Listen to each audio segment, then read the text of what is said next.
Hey guys, in this video we're going to talk about Kazan. Kazan is the capital and the largest city in the Republic of Tatarstan, Russia. With a population of 1.2 million, it is the sixth most populous city in Russia. Kazan is a city on water. It lies at the confluence of the Volga and Kazanka Rivers in the European part of Russia, about 700 kilometers east of Moscow. Lots of sand beaches all over the city where you can go swimming, play volleyball, have a picnic, and that's all within the city limits. In Kazan, you'll never mistake a bus with an electric bus because all buses are red and electric buses are green. There's subway in Kazan too, which was opened in 2005 during the city 1000-year anniversary celebration. Now it only has one line and 11 stations, which are announced in 3 different languages: Russian, English, and Tatar. Fare is just a little less than 50 cents. In subway, they use tokens that say 1000 years of Kazan. The main industries of the city are mechanical engineering, chemical, and petrochemical industries. An innovative economy is represented by the largest IT park in Russia, Innopolis, which is one of the largest of its kind among Eastern European science parks. Kazan feels quite independent in making regional decisions, like, for example, you cannot buy alcohol here after 10 p.m., whereas in other parts of Russia it's 11 p.m. It is believed that Kazan is not the easiest market for businesses to enter. For example, car sharing is still not available in the city for some reason. Average monthly salary in 2018 was just $470. In terms of real estate, average price per square meter in the city is $1,200. In the recent years, the city has gone through a lot of renovation. It is not often that you stumble upon rundown houses. At the times of the USSR, Kazan was notorious for its crime, but today it's one of the top 5 safest and most comfortable cities of Russia. Although it's only the 6th most populous city in Russia, Kazan has gotten a patent to call itself the 3rd capital of Russia, 1st and 2nd being Moscow and St. Pete, of course. And Kazan residents are very proud of this title. The city is not very tall. There is no downtown area with skyscrapers. Compared to other cities of Russia, Kazan is well taken care of. The city spends impressive amounts of money to keep the streets clean. The capital of Tatarstan is often called a multinational city. It's a unique place where Islam and Christianity live peacefully side by side.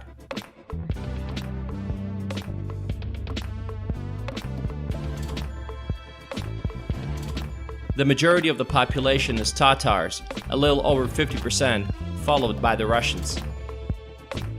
Tatars are not necessarily dark-skinned brunettes. They can be blondes too. Sometimes it's nearly impossible to say if it's a Russian or Tatar guy in front of you. There are 2 official languages, Russian and Tatar. The latter is mostly used in the countryside, and in the city they speak Russian. Many street signs are in both languages. They say there's a little bit of a discrimination going on, and if you don't have Tatar origin, it might be more challenging for you to place a good position in the city, or if you don't have influential relatives. They've done a great job constructing new roads in the last 5 years. Nevertheless, Kazan is one of the cities with the worst traffic in Russia. The image of Kazan is that of an athletic city. There are many stadiums in the city like Central Stadium, Kazan Arena with 45,000 seats where they held the World Cup in 2018, and many others. In 2016, Kazan found itself among 30 cities that got Ultimate Sports Cities awards. Kazan has proven its status as one of the world's sports cities by hosting a successful 27th Summer Universiade in 2013. In fact, the attribution of the Universiade kicked off a whole string of sporting events that are bound to take place in the city.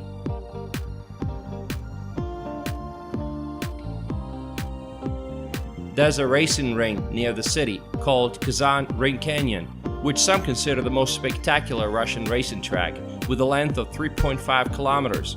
Across the course, the elevation changes by some 28 meters.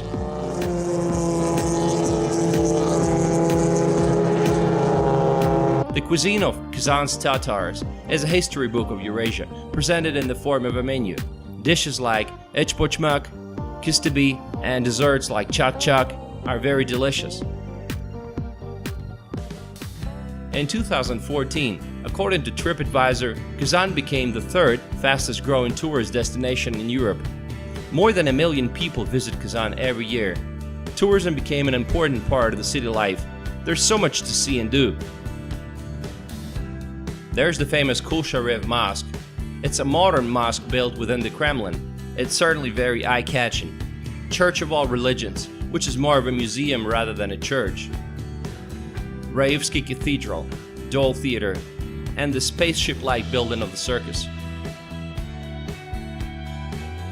30 kilometers from the city is a fortress island, Sviazhsk, which is a city fortress built in 1551 by troops of Ivan the Terrible. In the center of Kazan, popular places are Kaban Lake and Black Lake, and Water Park Riviera is one of the largest in Russia. The new bridge Millennium is one of the new sights of the city.